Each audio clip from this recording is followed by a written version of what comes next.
Welcome to Inclusion Bites, your sanctuary for bold conversations that spark change. I'm Joanne Lockwood, your guide on this journey of exploration into the heart of inclusion, belonging, and societal transformation. Ever wondered what it truly takes to create a world where everyone not only belongs, but thrives? You're not alone. Join me as we uncover the unseen, challenge the status quo, and share stories that resonate deep within. Ready to dive in? Whether you're sipping your morning coffee or winding down after a long day, let's connect, reflect, and inspire action together. Don't forget, you can be part of the conversation too. Reach out to joe.lockwood@teachangehappen.co.uk to share your insights or to join me on the show. So adjust your earbuds and settle in.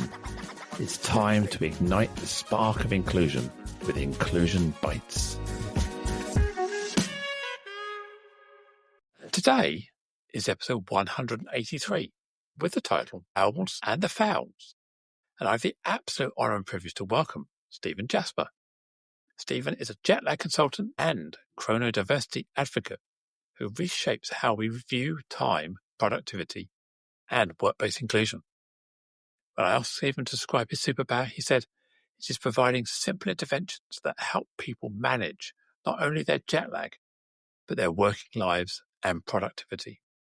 Hello, Stephen. Welcome to the show. Hello, Joanne. Thanks for the lovely welcome. Absolute pleasure. I can tell by your accent, you're not from around these parts. I'm about as far away from those parts as you can get, really. Yes, I am. I'll confess up front, I am an Australian, and that's why it's pitch black here. It's just gone midnight when you're interviewing me, and I'm a bit of a night owl. We'll come back to that. And it's a public holiday here, so that's what I'm doing on my public holiday at midnight. So, which public holiday is it? It's a public holiday called Anzac Day. And the closest equivalent, I know the Americans have Veterans Day. What's the UK equivalent?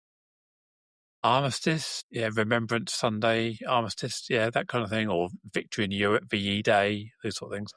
Yeah, those sort of, it's a commemoration of a loss. So Anzac stands for Australia New Zealand Army Corps. So of course it's celebrated in both Australia and New Zealand. And it's a loss in a place called Gallipoli in Turkey.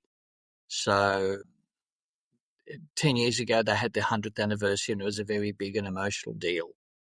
So we will have a dawn service, and halfway between me and the city, I'm about 8 kilometres out of the city, we have the Shrine of Remembrance. And there'll be a dawn service there for the fallen and those who in war. And so there's going to be early morning trams, like 4 o'clock in the morning transport to get people to the Shrine of Remembrance or other places of commemoration. So a very deep, meaningful, and I say somber. Somber is a good word for it. Somber, yeah. Reflection of the nation's loss.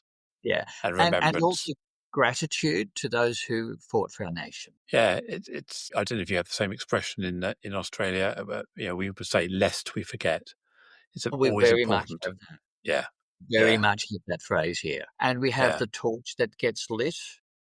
And okay, is that a thing that you do there, or is that an Australian thing, like in an RSL or a legacy club with a member? They'll say, "Lest we forget," and there's a torch that gets lit. It's an electric light inside a torch.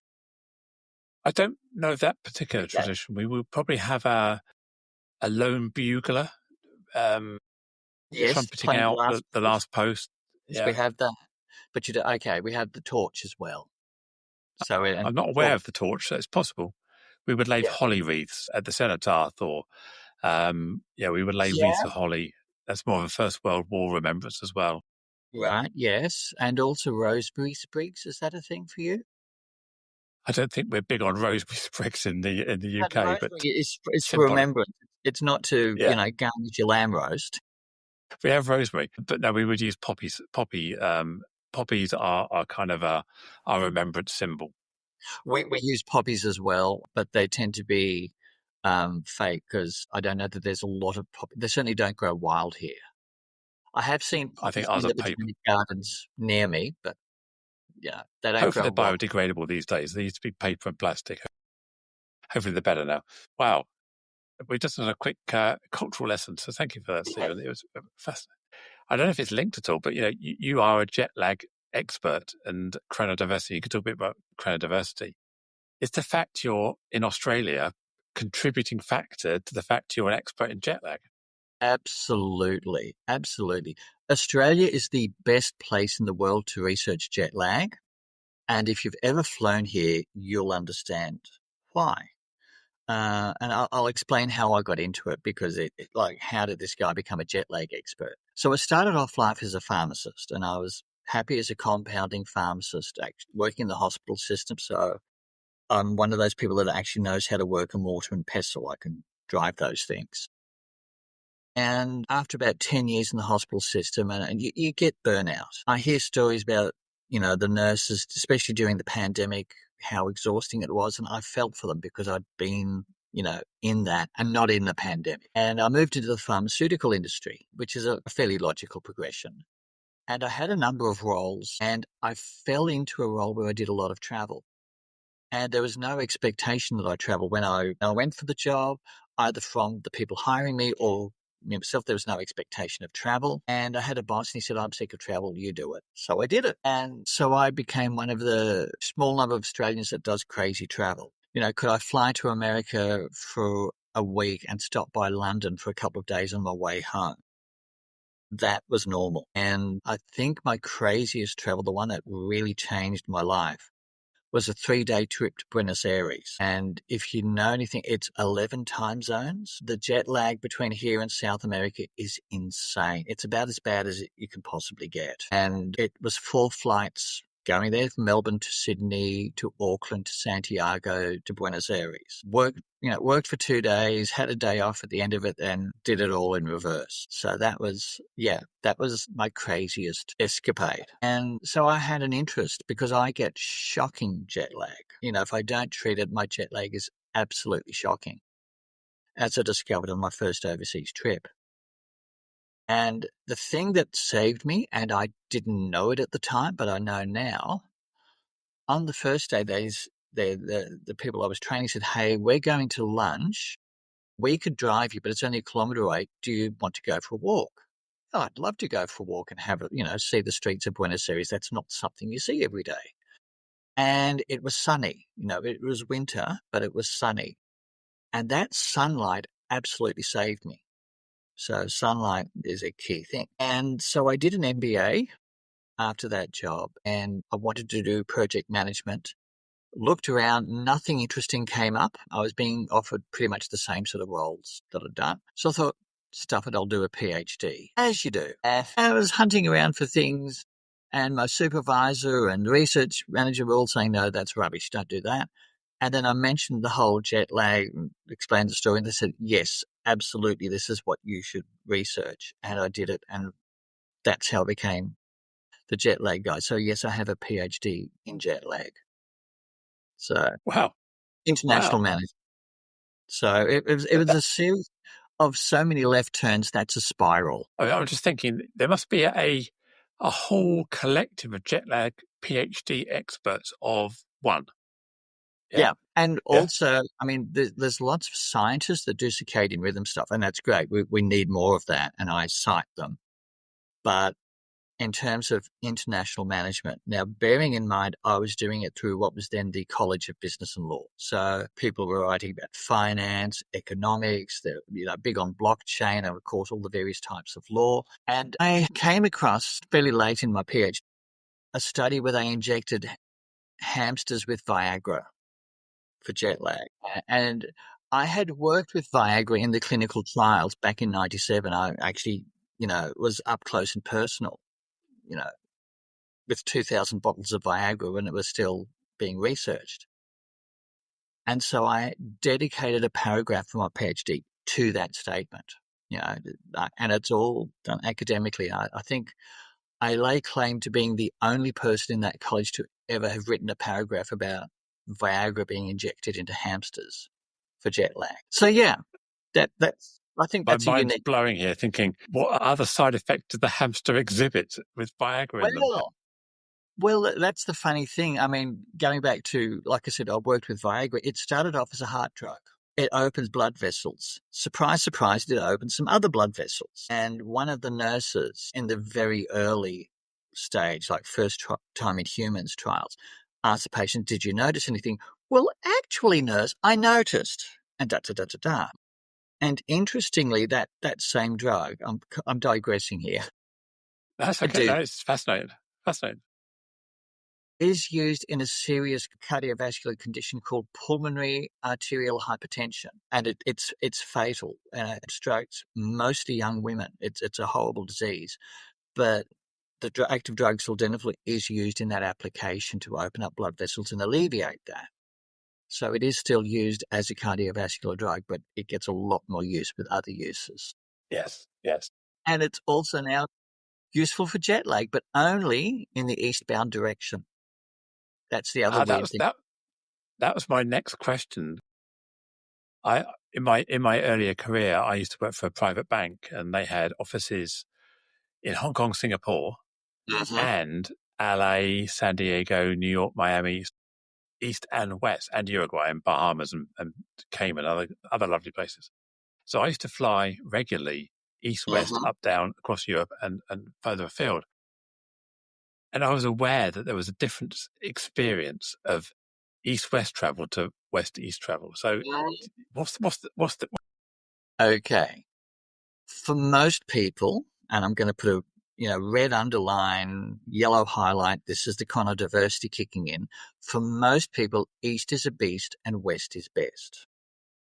For most people. Flying east is a beast. And here's the thing. And for morning people, it's the other way around. So let me unpack that, because that just sounds random.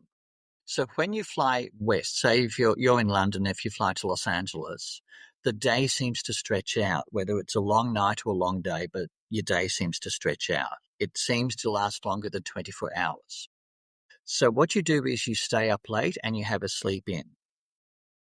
But if you're a night owl, lovely, that's fine. If you're a morning person, that's hard. And then going the other way, flying east, the day seems to shrink. So your sun rises and sets less than 12 hours because you're flying against the sun. So you have to go to bed early when you're not really tired and wake up early when you still are tired. For a night owl, that's hard going. But for a morning person or a fowl, that's easier for them. They'll go to bed early and wake up early. So there's that intersection between direction of flight and chrono-diversity, and that's where I stumbled onto that. And I'll give you an example from my own life. During my PhD, I got a scholarship to go to an international management conference in Paris. You haven't had catering until you've been to an international management conference in Paris, but that's another story. But I noticed I flew there. And, it was my birthday. It's the only time in my life I've ever had a warm birthday, because my birthday's in winter here. Landed and I was good to go. And I just said to the conference organisers, every break we get, I'll be going outside just to get some sunlight. And then I knew coming back, I had to throw everything I could at it, because I'm a night owl. This is why I'm talking to you at, bit just after midnight. I did. I managed my jet lag. Day 2, day 3, I went to bed a little bit early, like 8:30, 9 o'clock, which is early for me, but I didn't lose any productivity. And that's when I'm onto something. I'm definitely onto something. And I did everything I needed to do. So coming back. So that directional component's absolutely vital. Yeah, I was thinking the last time I went long haul was Australia, Melbourne, where you are. That was pre-COVID, and I'd never travelled. Say again? I'm in Melbourne. I'm not from Melbourne. I'm from the other city. Oh, sorry. Oops, sorry. Oops.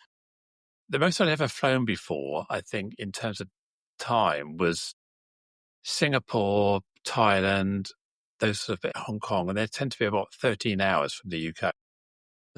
Was about 8, I think. Singapore Was it 8? Was it? 8. Maybe maybe it was Thailand. It was Thailand seemed longer. Thailand, I think it's about. I think it might only be about 7. No, it's definitely more than that. I've done it. No, It because was a painful Singapore and Hong Kong are both +8, and Thailand's a little bit west. time zone. No, I'm talking about flight time. Sorry, I'm talking about flight The time. flight time. No, you're Flight right. time. You're Yeah, absolutely right. Sorry. yeah. And because when we went to Melbourne, we went via Singapore. Yeah. No, sorry, we went via Hong Kong. We stopped over in Hong Kong. I All right. remember the journey. We weren't rich. We went coach. We were at the back of the plane, knees on our chest, like you do. And the flight to Hong Kong was absolutely painful. And then you have to get off, and you have to do it again.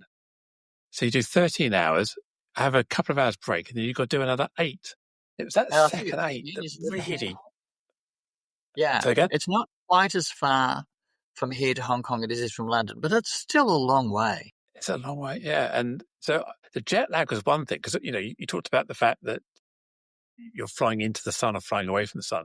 When you're flying 18 hours total, the whole circadian rhythm gets messed up. You've gone past that. Is the day getting longer or shorter? It's wrapping itself, isn't it? Well, there's couple of things to pull apart there, and the first is jet lag versus travel fatigue.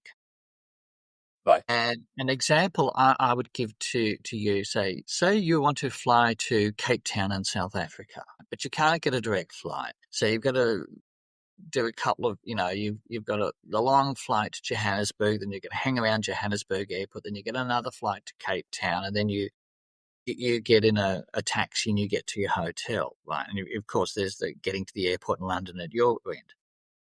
That's an exhausting journey, and you'll be tired, but you won't be jet lagged because you're very similar time zone. There's no travel fatigue. There's no real jet lag. There's travel fatigue, lots of travel fatigue. The example I use in Australia is if we flew to Vladivostok, same thing, lots of travel fatigue. If, on the other hand, they rebuilt the Concorde, or, some super duper, one article was talking about London to Australia in 3 hours, and you've got this supersonic jet, right? Let's say you boarded the supersonic jet, and for that 3 hours, there's soft pillows and, little meals and cups of tea and anything you could want, right? And you land in Melbourne 3 hours later. You won't have travel fatigue because you've had 3 hours just sitting very comfortably. It's like going to the movies. But the jet lag will be brutal. So I want to pull those two things apart. The other thing is when you fly so far east, what can happen is your brain doesn't shrink the date. It's like it's flying west. And I've had that happen to me. You get so disoriented. And because there's two mechanisms to adjust to flying east, you have phase advance. So you go to bed and wake up early. That's called phase advance. Viagra that helps with that mechanism. When you fly west, you have phase delay. You go to bed late and you wake up late, and that's phase delay. And that's easier for most people. So what can happen if you fly, say, London to Australia, and you're just so not coping? What your body might do, instead of doing phase advance, it might go into phase delay and take you longer to overcome your jet lag. So yeah, absolutely. And that first flight from London to Hong Kong is the one that's the terrible one in terms of time, jet lag. That's an 8-hour time difference. Hong Kong to here too, not a problem. So if you could stop at Hong Kong, rest up, that will help. Yeah. That's exactly what I did on my first round the world trip. I stopped at Hong Kong for a few days because I knew my jet lag would be terrible, and it was. And I was fine. And I used the old Hong Kong airport. That was scary. Oh, I've landed in there. When you're flying in, that was in the 90s, yeah. Yes, you fall through the mountains and you land on a cricket pitch. Yeah. The thing I remember distinctly about that was you could smell the sewers in the plane when you're on the tarmac. And you could smell Hong Kong coming through. I remember seeing the slums. Yeah. But what I also remember, at the end of the runway, there was a cafe. And you could watch the planes landing or taking off. Yeah. And it just looked terrifying. All that had to happen was for one plane not to brake properly, and it would plow straight into that cafe. And everyone seems perfectly oblivious to that. Oh, no, absolutely not. Get me out of here. I mean, if I was flying to the US, they tend to structure the flights so that you get on mid-evening and then you're effectively landing and waking up at 6 in the morning, and then you just get off the plane and get on with your day. And then in reverse, you structure the flights so they're morning, so you're getting off and then going home, going to bed, and then try and kick your routine back in. Is that kind of a good thing to do? It can be. I think going from the US to London will be harder for most people. So having a day flight, I think. I've done night flights, all my flights, and they're brutal. The transatlantic eastbound crossings, and I've done trans-Pacific crossings a lot as well. But the transatlantics are the ones that get me because I don't get a chance to nap. I don't. The overnight ones. So yeah, a day flight I think would be better.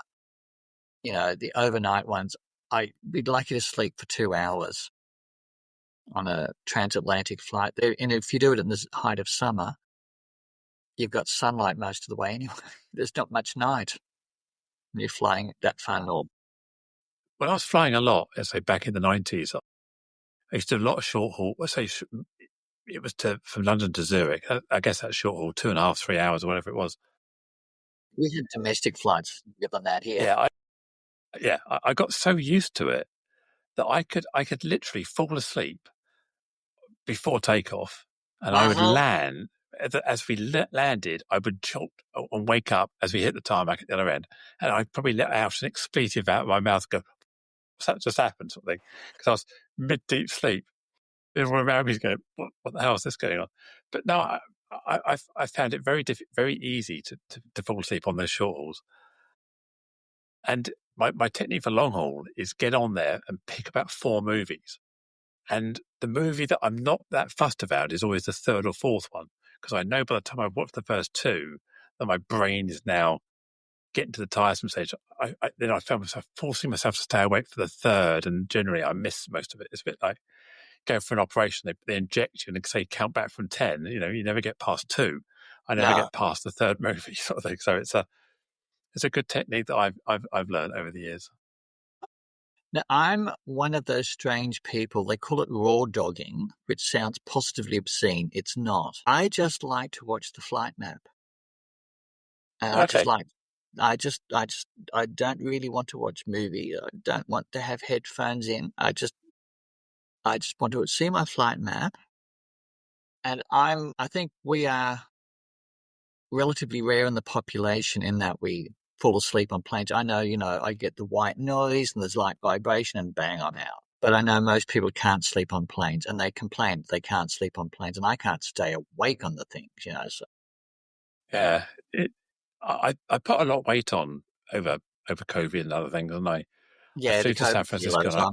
I found that really, really difficult to fly to San Francisco a couple of years ago after COVID, because I was a lot bigger, I was a lot more cramped, and I was just uncomfortable. And it really, as you say, that travel fatigue combined with the jet lag and just that frustration of the whole cramped in this space.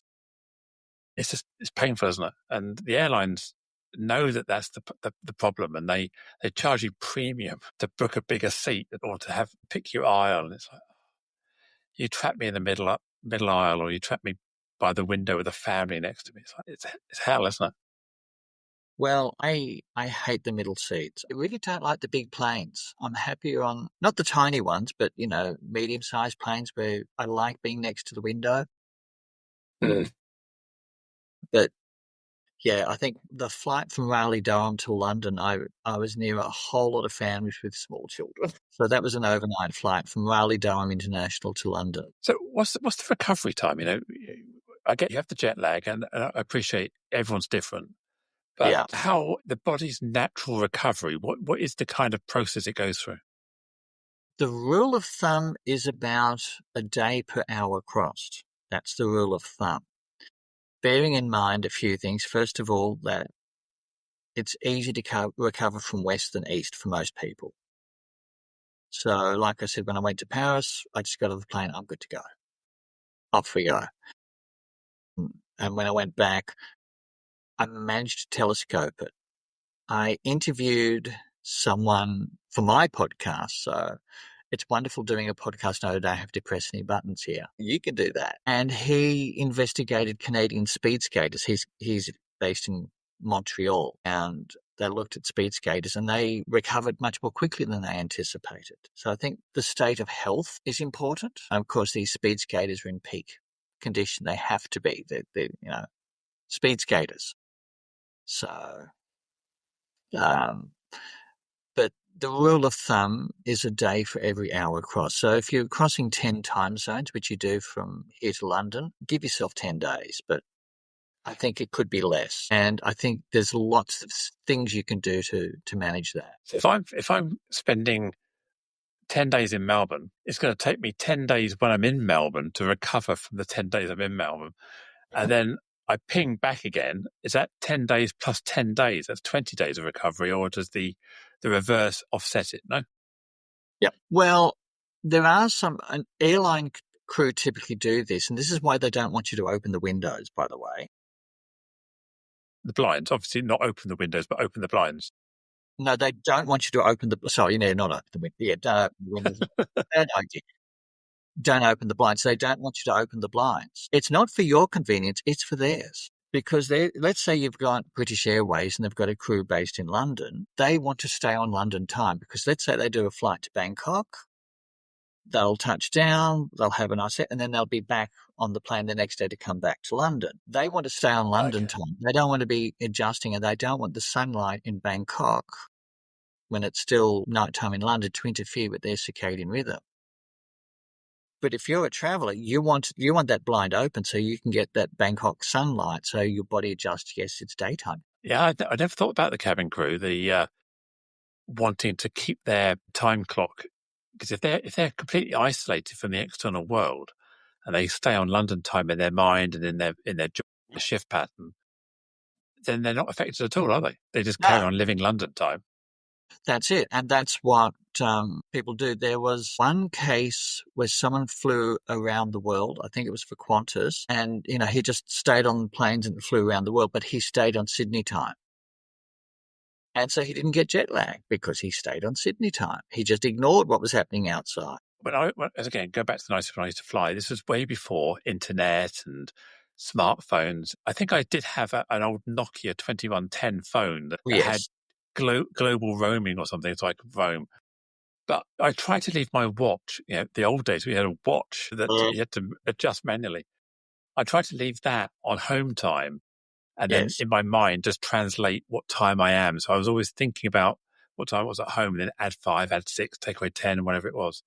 And then eventually I could give up after about 4 days and just set it to the local time. But I guess that's me adjusting in a slow slide by keeping the reference point to back home. Well, it depends. Do you want to adjust or do you want to stay on home time? That's the decision you're making. Now, if you want to stay on home time, if it was a really short trip, stay on home time. Like the cabin crew typically, stay on home time. Don't adjust your watch. Leave it to London time or whatever. Stay on home time. If it's a longer trip and you really want to adjust to the local time or you need to perform within the working hours of the local time, get onto local time right away. Get on, adjust your watch right away. There's a decision, but yeah, go one way or the other is what I would say, rather than stay on one. Don't sit on the fence. Yeah, sit on the fence is just painful. Yeah. Make a decision one way or the other and then stick to it. Are there ways to sort of fool your body? I mean, you mentioned sunlight is a good way of getting your brain chemicals flowing. Yeah. Eating food, changing your eating habits, is it, or your pattern? Eating food is secondary. Sunlight is the big one, and I've got a little gizmo I'll show you in a moment. There's 5 different types of light receptors in the eye. You've got 3 for color vision. So think of red, green, blue, kind of, sort of. Red, green, blue. You've got 1 for low-level lighting, and that's why you don't see color very clearly in low-level lighting. It's not geared for color. And then you've got receptors that have nothing to do with vision and everything to do with regulating your circadian rhythm. And they're most sensitive to light in the blue-green, that sort of cyan color, that sort of wavelength. And that's very primitive. If you think of like blue-green algae in the water and they're sort of sinking or rising depending on the time of day, that's the color of light that penetrates, that blue-green color. So that's why it penetrates water better than any other wavelength. And I met a young man a few years ago and he went blind. Suddenly, at the age of 16, his optic nerve just stopped working, which is a really awful thing. And so he was legally blind, but he still had a circadian rhythm. And a lot of blind people still have a circadian rhythm. A lot don't. And they have to, and this is where melatonin supplementation for those people can be useful. But yeah, it's independent of vision. And a little gizmo. So this is an Australian invention because we love our jet lag here. And I was speaking with the inventor the other week, and these are electronic sunlight glasses. So it's that cyan, showing a beautiful. For anybody who's listening to this and can't see it, so Stephen's got what look like half glasses, white frames, and then they're beaming a blue light into his eyes. Yeah, blue-green light. Blue-green light, yeah. So they're beaming light, and what this does, and I better take them off because I want to get to sleep tonight. True. Is they wake you up. And I go to networking events and I hand them around and get people to try them on. And for some people, they say it's like having a shot of coffee. And for other people, they're fine with it. And I think part of it is because I'm doing this about 7 or 8 o'clock at night. The morning people, their melatonin's starting to kick in. And what this does, it sends a message to the eye saying, hey, it's sunlight, wake up. And that sends a message to the brain saying, hey, stop producing melatonin, little part of the brain called the suprachiasmatic nucleus. Stop producing melatonin, wake up. And the evening people, their melatonin hasn't kicked in yet, so they're fine. They just put them on, don't feel a thing. So there's labs that are similar. They have that blue-green colour. And this is the logic behind things like mobile phones having dark mode. Exactly. Adjusting the tone, night mode. Yes. You adjust the balance of light as well, so you make them more yellow at night, things like this. It gets a reddish kind of tinge, like a reddish, yellowy, tawny sort of tinge. Yeah. That's cutting out the blues and the greens. That's what it's doing. It's cutting out the blues and the greens. You get this sort of sandy, bluish, reddish kind of colour. And so that's what night mode is. And it's doing that with your cell phones and your monitors, that sort of thing. Yeah, so you're trying not to feed your brain chemicals with daylight light. That's it. And that's why, they tell people don't doom scroll late at night. You're not only keeping yourself awake with all the horrors of what's happening in the world, but, and there's some horrors, but you're feeding the blue light that's keeping you awake. You've got bad news that's keeping you awake and blue light keeping you awake, and then no surprise you get insomnia. Yeah, I'm guilty of that. Guilty of that, definitely. Yeah, but I flip. My phone goes into automatic night mode or dark mode at about 8 o'clock in the evening. So, that's good. I'm not saying it's brilliant, but yeah. Yeah. So, and in my research in jet lag, like I said, it intersected with chrono-diversity. And this is something, I'm a night owl and I've been that all my life. And it does change with age. So if you've ever been the parent of small children, there's no such thing as a sleep in. Because they're up, ready to play. It's 6 a.m. Come on, let's go. And then when you're the parent of teenagers, like, they're up at the crack of noon. Mm. That's what happens. Teenagers will lay in. And they'll sleep anyway, won't they, teenagers? Yeah, I remember. Yeah. But that's actually really useful for us as a species. So that they researched a tribe in Africa and they found they had morning people and late people. This was natural. And there was only a total of about 80 minutes, 1/8, when everyone was asleep. Otherwise, someone was awake. Really handy in Africa. There's lions and jaguars and stuff. You want someone to protect the tribe from prey. So this is why chrono-diversity is a feature, not a bug. And if you're under attack from predators or enemies or someone, late at night trying to take advantage, who do you want awake? Crazy teenagers is who you want awake. They're physically fit and they'll just go for it. So that's why, chrono-diversity is a feature and we treat it like a bug. And over in Australia, we have an election coming up, and the opposition initially had a policy against working from home. They said, right, we're going to abolish working from home in the public service. There was an outcry. There was an absolute outcry. And they pointed out it's going to mostly affect women. Do you really want to lose women's votes? And they said, actually, no. They reversed on the working from home, which is good because it was bad policy. And I don't think it was clearly thought through. But one of the benefits with working from home is you can choose your hours.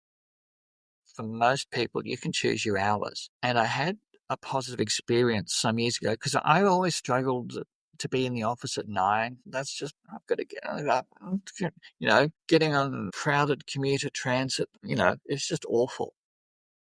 And I was working with a team based in Paris. And I was in Sydney initially, then Melbourne. And I didn't need to be at the office at 9. I'd start at lunchtime. They weren't going to be in the office until at least 4:30 in the afternoon my time. I could work on things, and then if I had any questions, we could video conference early evening for me. And it was just liberating. As a night owl, I got to be who I was, and people valued who I was, and I want that for everyone. And it's not a one-size-fits-all, but being able to work with your own body's natural rhythm. So I'm passionate about that. And now, I've been working in academia. I've had one class at 8 a.m. That was unusual. But my morning classes start at 11:30.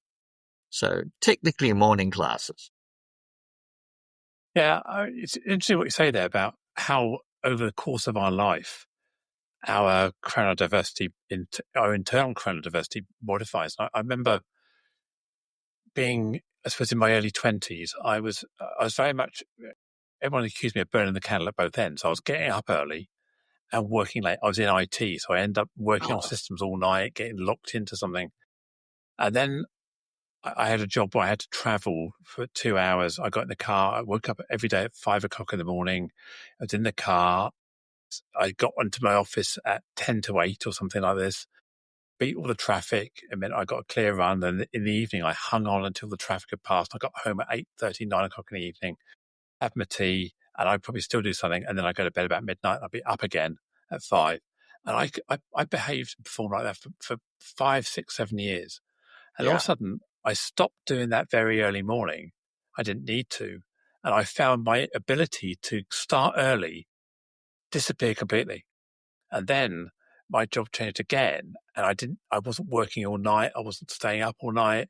And I found my ability to keep going disappear completely. So now I'm a kind of an 8 o'clock in the morning person till 8 o'clock at night. Outside of that, I'm just not functional in a professional sense anymore. Right. What time is it there now, by the way? 50, so 10 to 4 in the afternoon. Right. That's quite civilized. Good. Yes, it is, yeah. I've got good lighting, so I've probably got some daylight lighting here as well. No, the only lighting I would get is the aurora australis at this time of night. We do have aurora sightings down here, by the way, so that's not made up. Down amongst the penguins. But that evolution of our own self, was it because it was a habit? Or is it because of my aging and changing hormones and changing life? I tick all of the above for that. I mean, look, when you're in your 20s, you're bulletproof. Or you feel bulletproof. And I know in my 20s, I was working in the hospital systems. I'd do late night shifts and on calls. And, I'd be called in to make up an infusion at 3 o'clock in the morning and doing, maths and, crazy stuff like that. And I was doing that, I think, into my 30s. I couldn't imagine doing that now. I couldn't imagine showing up in a hospital at 9 a.m. and compounding. And I worked really hard. In hospitals, you work hard. There's no two ways about it. And that's why all the nurses during the pandemic and the doctors I have sympathy for you. I've been up against it, doing that hard work and having to have additional protection. You had to have the masks and what have you. Absolutely had to. That was absolutely, I'm glad I wasn't working in the healthcare system at that time. But again, I think aging is part of it. and your chronotype changes. You become less of a night owl. You sort of peak. For males, I think we're about 17, and for females, about 15, I think, somewhere around that. And then you drift towards being more of a morning person, or some of us drift. I seem to have stayed. I have adolescent chronotype. That's just how it is. Yeah, I definitely struggle now beyond 10 o'clock at night. Yeah. And I'm not particularly early riser. My alarm goes off at 7:15 in the morning. So yeah, Also, past 10 o'clock, that's it. yeah, and also you missed out on a lot of sleep. There will be some catch up. There's unfortunately been a link to lack of sleep and dementia. So I take my sleep as absolutely sacred. And I think there was an example, the late Margaret Thatcher, who famously lived on 4 hours of sleep, but she ended her life with dementia. So, that sort of thing exacts a price. Maybe it's linked, maybe it's not, but that's sleep is just one of the pillars of health. And again, with chrono-diversity, letting people sleep when it suits them. We have such a stigma in society. My father used to say to me all the time, early to bed and early to rise makes man healthy, wealthy, and wise. And, we have all these sayings, the early bird catches the worm. Different languages will have different sayings, all saying the same thing. And there's a real stigma about it. And people say, I've done half a day's work before breakfast. No, I did mine the night before. I'm done. So I could sleep in.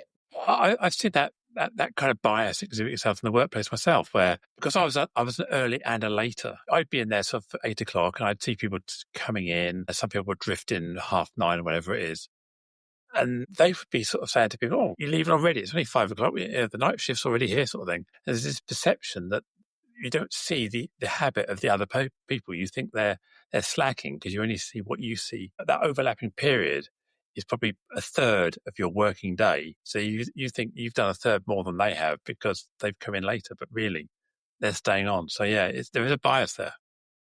There absolutely is, and it's a real stigma. And they do research on evening types of the owls. So you should talk about the owls and the fowls, which is different to the birds and the bees. But if you're a morning person, you're said to be a fowl. And if you're an evening person, you're said to be an owl. That's the explanation. But there's a real stigma against owls, real stigma against night owls. It's like, as a night owl, I know I'm every bit as productive as a morning person. I just do it later. Or, in my case, I do it the night before. So, and this push against work from home, I don't know why people need to be micromanaged. If they can do their job at home and be as productive, let them. Let people select their hours. You might need to have a Zoom time that suits everyone. See if you can have it in the middle of the day. And if people have to meet in the office, and do that occasionally, but see if you can do that in the middle of the day. But this nonsense, everyone rushing to work to be in the office at 9 o'clock is bonkers. I came to the conclusion after sort of some self-reflection that I realised no matter what time I came in, I'd always end up leaving at the same time, late, whatever it was. And I'd always end up getting the same thing done. I'd always achieve the same amount. So I soon realised that there was no benefit to me to coming in at I don't know, early o'clock, because I'd still be there at late o'clock and I'd still get the same thing done in the day. So I thought, well, hang on a minute, why do I put my pressure on myself to come in really early and do this both end stuff? I might as well just start at 10, finish at 8 in the evening, and say that's the way I work. Yeah. And that's what I do. I try not to do much before 10 unless I'm dealing with Americans. And that's because of the time zone difference. So, but my any colleagues, Americans, they know, like, I'll just be there with a cup of tea and don't talk. I mean, I've set my online diary, my Calendly up so that the first appointment is never before 9:30 in the morning. And my last appointment is 5:30 to 6:30 in the evening. And That's quite civilized. Sometimes I'll end up having to accommodate someone from a different time zone, or I have to get a meeting in. I'll set it to 9 or something like this. And I'll wake up in the morning, I'll just be chilling out, doing my morning routine, listen to the radio, listen to the quiz on the radio, listen to the favourite song of the day, and then I go and have my shower, and I come back to it and look at my phone and go, oh my God, I've got a meeting in 2 seconds. It's like, how did that? My brain's tuned itself that the day starts at 9:30, and I've got to sometimes check that. So when I go to bed, I go, what? I program my brain, so right, I've got to get up early, and my brain goes, okay, we'll do that. Well, I have my alarm set, so I have my daily list in my phone of what times things are on. And then, okay, what alarms do I need to set? So I set an alarm for 10 minutes to midnight. Normally I'd set it for 5 minutes. I haven't used this platform much, so I thought I'll get in nice and early. And I have a friend who rings me about 10 past, 11 when she works. So, she works until 11 o'clock, and she was in a near miss in a car accident, near miss. So she was, survived, but she was rattled. And I said, well, why don't you ring me when you're driving home from work? Because that was when she'd get nervous. I'll be awake. And so we chat typically 3 or 4 times a week at 11 o'clock at night. And that works for both of us. Hmm. So sleep deprivation, you mentioned Margaret Thatcher, potential dementia links. Sleep deprivation is a really bad thing, isn't it? It affects our whole well-being. Absolutely. Look, sleep is one of the fundamental pillars of health, along with, diet and exercise and, connection or community, those sorts of things. Sleep is absolutely one of them. You can go without a night of sleep. You can probably go for 2 nights at a pinch, but you will crunch. And we do need to, in the wild, we needed to do that. If, saber-toothed tigers running around or something, not a good time to have a nap. So we needed to have sleep like that. And it's interesting, horses need a lot less sleep than humans do. Horses sleep for less than 3 hours a night, and they're very skittish. They wake up very quickly. But that's because they're prey. For a lion, that's a meal. That's several meals. So that's why horses are so skittish and that they don't sleep much. And we have a big race here in Melbourne called the Melbourne Cup every first Tuesday in November, and horses are flown in from around the world. And this jet lag device is also a similar one is used for horses. Okay, so they have their own blinkers they put on and beams of light.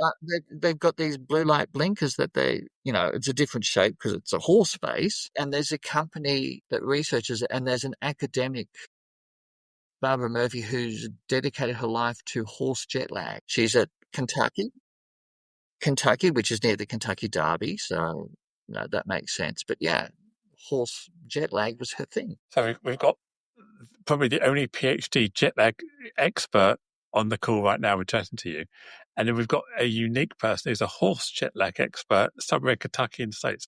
Another pool of one person. That's like it's fractal.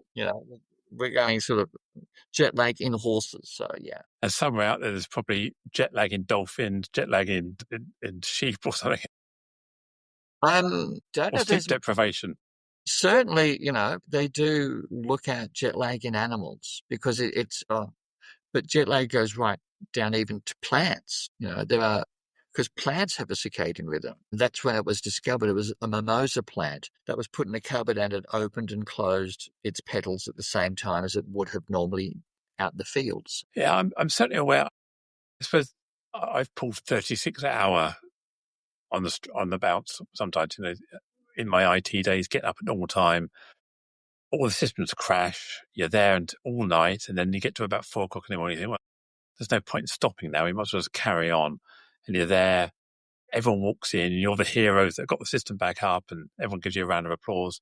Your boss looks at you, wags his finger, and says, "You should go home to bed now." And you go, well, "Hang on a minute. If we go to bed now, we've got to make sure everything's tested." And eventually, they force you out about just after lunch. Get home, and then you're sort of like you're wired, aren't you? You're kind of wired. All the adrenaline's kicked in.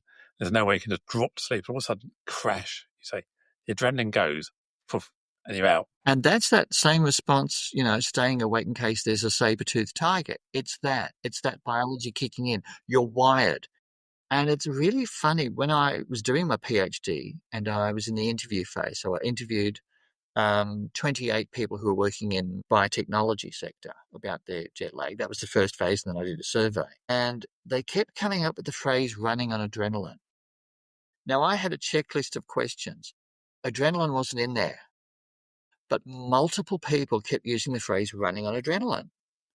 And I thought, oh, I've got to look into that. And this is something I found is that because, East is worse than West for most people, but more people said that jet lag on return was worse than jet lag going out.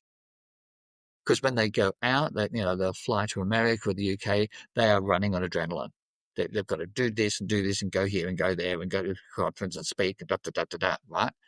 Then they get back, they're in their routine, they're safe, and all that exhaustion, bang, hits them. And it takes a real toll on relationships because their partner, and especially if they've got kids, their partner who's been away is now absolutely useless, can't drop the kids off at school, can't cook a meal, grumpy as, bear with a sore head. That's a strain on relationships. And a lot of people get burnt out and say, you know what, I'm just not going to do this anymore. I'm done. So, yeah, you raise a good point with running on adrenaline. Or caffeine, or caffeine, yeah. Caffeine. And energy drinks, caffeine and sugar. No. But my big bugbear is alcohol. People are, oh, well, I'll just have a few drinks and go to sleep. Like, no, if you have a lot of drink, it'll make you pass out, but a few drinks is wise, isn't it? When I travel, I channel my Methodist preacher grandfather. About the only time. Lips that touch liquor will never touch mine. I do tomato juice. And I remember I think it was Qatar, and I ordered tomato juice. Oh, would you like some vodka in that? No, absolutely not. So alcohol is the worst thing you can partake of when you travel, across time zones. And of course, the airport lounge, it's free, and then on the plane, it's free. The temptation's there, but no, resist that. Yeah. The other problem I have is that if I've got something on my mind, I mean, it's okay, I have to get up early in the morning. I can't sleep through. And for some reason, my brain either wakes me up at the right time or I just can't. I'm looking at the clock every 20 minutes. I just time slicing the entire night. And eventually, it's time to wake up and I haven't slept at all. And the brain is just will not sleep on it. Yeah. No, I'm a big believer in alarms. That seems to be the thing that works best for me. But speaking of alcohol, the effect of jet lag is similar to the effect of alcohol. So I ask people, would you go to work drunk? If you don't, then why would you go to work jet lag? Mm-hmm. It's the same thing. And adding alcohol to that is like being twice as drunk. So that's a combination of time zone change and also sleep deprivation as well. So both those combinations. Yeah, it's impairing your cognitive performance, right? Jet lag has an effect on cognitive performance. We saw Joe Biden in the debate absolutely crash and burn, and he attributed to that jet lag, and I believe that. And then after the election, he visited Angola and fell asleep in a meeting, again, jet lag, and he'd flown east, and, you're in a dark room, bang, you fall asleep. And he's not a young man. Well, let's be honest there. So is that why Trump actively says he doesn't like flying and traveling anywhere? He likes to stay in the US. That's why he says send JD Vance everywhere now. Because Donald can't trust himself to stay awake.